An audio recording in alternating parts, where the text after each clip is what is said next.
Hello everyone, this is Carla from 247 Tickets. We're here with Alba. She's from the Tequila Regulatory Council. She's pretty much one of the members of the council that decides whether tequila is really tequila. So Alba, thank you so much for being here with us. Can you explain a little about what you do? Well, thank you for having me. Thank you, Carla. Thank you, 247, for inviting me for this interview. And what I do as part of the Tequila Regulatory Council, first we do the verification and certification of the tequila, which means that all the tequila sold in the world must be verified and certified by us, by this council. We're a non-profit, non-government organization, and what we do is we make sure from the agave production all the way to the bottling process that what is sold as tequila has to be tequila. Tequila is a denomination of origin, which means it's protected. It can only be produced in a specific region of Mexico. And I verify that the product sold in Asia, China, Asia, South Pacific, and Middle East is original tequila. Okay, so original tequila, where does tequila come from for those people that don't know where tequila comes from? Okay, so tequila comes from Mexico. It can only be made in 5 states of Mexico. A total of 181 municipalities are authorized by the Mexican government to produce tequila. From the agave plant, which is blue agave. It's the only agave species authorized for tequila production, to the distilleries can only be within this specific region of Mexico. Oh, okay. 5 states. Those states are Jalisco, Michoacán, Nayarit, Tamaulipas, and Guanajuato. Okay. Wow. When did your passion for tequila begin?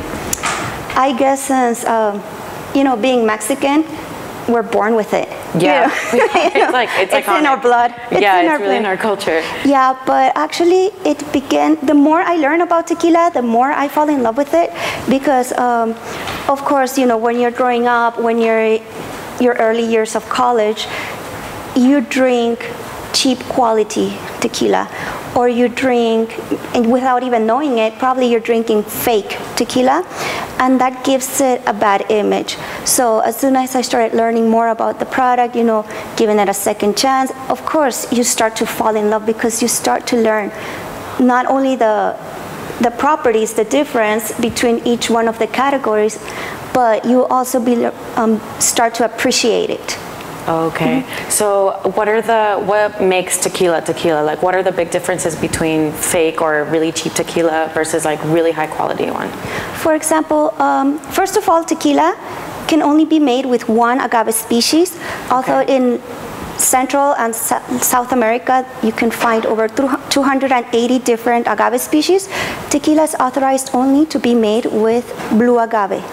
That's the only agave species authorized for tequila making. That's the number one differentiator between tequila and other spirits. Only one agave species. In order for it to know if it's fake or real, I can show you later on. Right now we're going to do a tasting, so you can try some of it.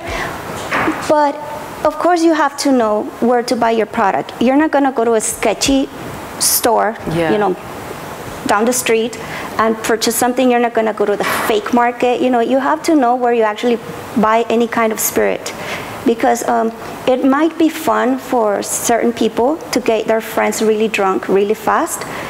It causes a lot of health issues, and in some cases any kind of fake alcohol can even go to health. I mean, to death. To death. It can result. Yeah, it can result in fatal.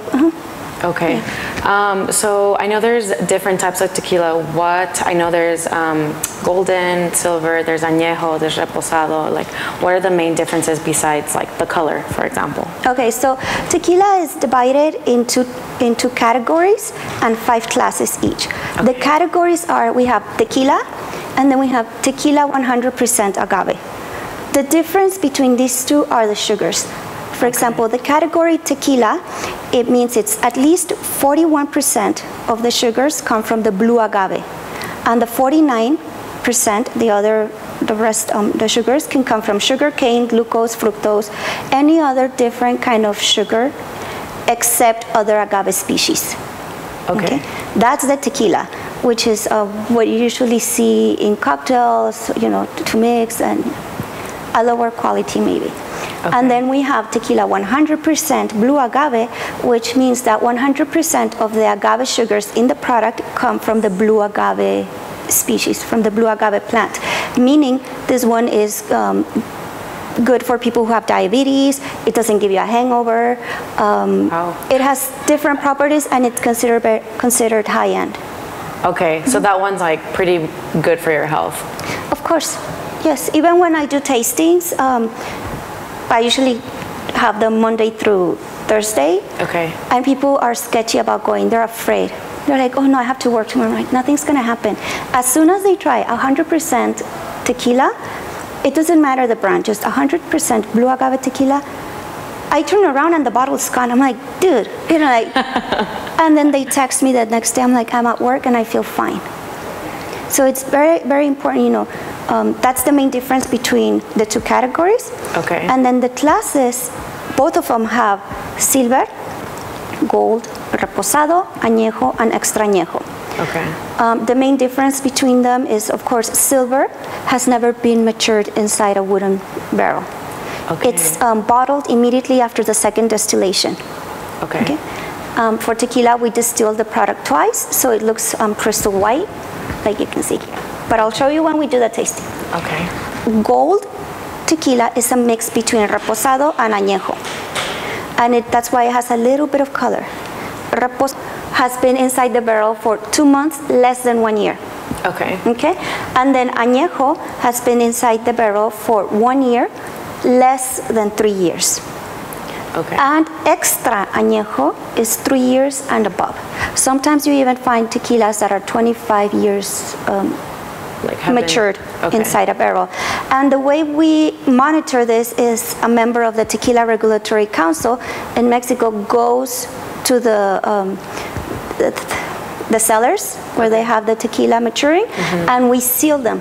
And those seals cannot be broken until the specified date in presence of a member of the Tequila Regulatory Council. Okay. Verification department, you know. So we verify that way they don't alter it, there's no modifications. So it's just silver tequila inside of a wooden barrel for different amount of times. Okay.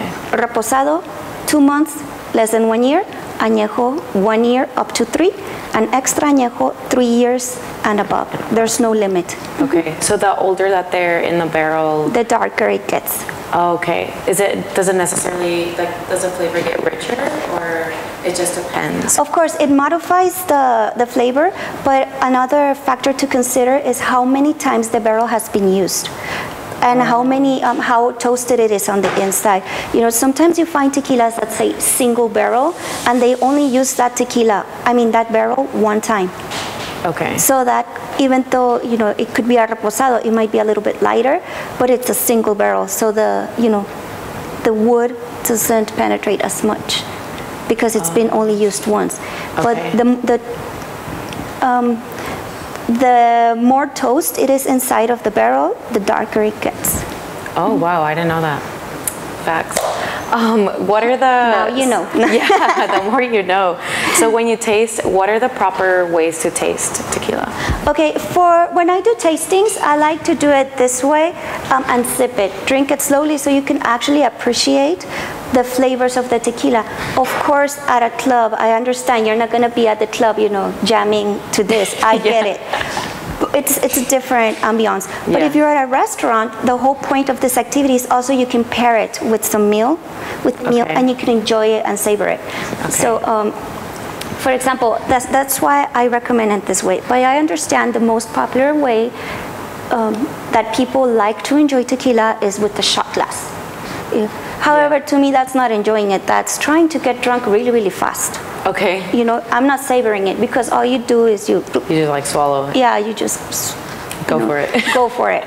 So if you want to enjoy your tequila, you want to savor it, have it in a glass, you know, a high glass. This can help, and you know, you can sip it slowly.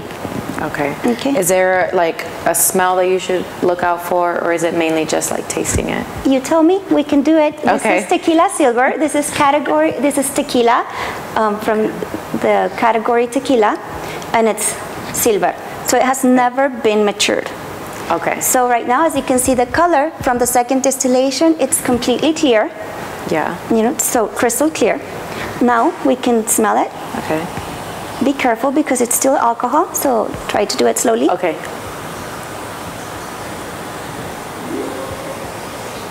And what kind of aromas do you perceive? It's not really woody. It just smells really fresh, like really fragrant. It's like lemon, no? Like yeah, citric. like citrusy. Yeah, this is because of Tequila Silver has a lot of the raw agave scent. Oh, okay. So even though we cook the agave to make the Tequila Silver preserves a lot of the raw scent. Okay. So we can perceive this, and we can have some of the citric as well. And I don't know about you, but I'm watering. Yeah, I am too. I thought it was just me. So, I don't know. Salud. Okay, salud. Let's do a tasting.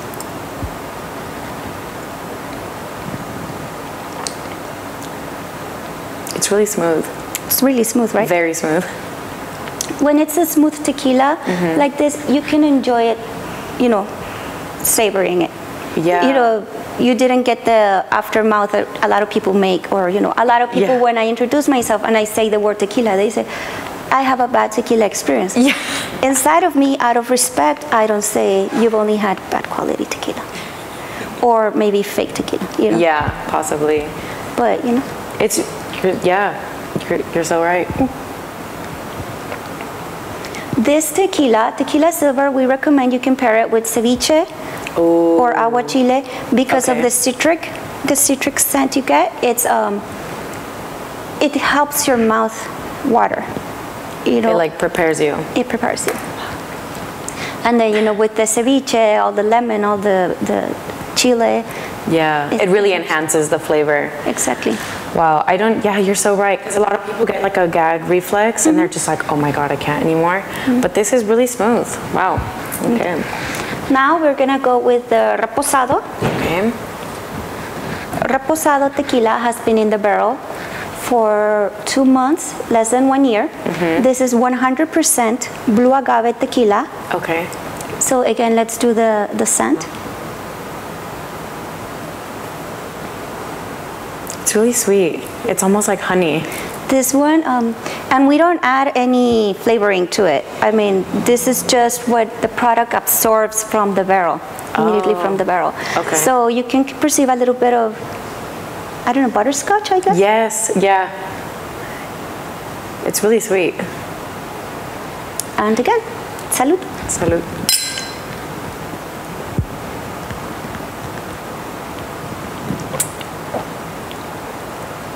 This one we recommend with, well, I recommend with dessert.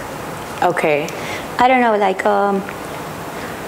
something chocolatey, Like flan maybe? flan, or choco flan, or chocolate covered strawberries. Flan. Look it up. It's so good. Like chocolate covered everything, caramel Yeah. covered everything with this. Reposado, it's, you know. Yeah. I really like this one too. This one's very popular amongst the ladies. Oh, okay. I don't know what, but I guess because it's soft, I don't know, maybe the sweetness in it. Yeah, the aftertaste is not very strong. It's like kind of woody, but not. It's more that butterscotchy like aftertaste. Nice.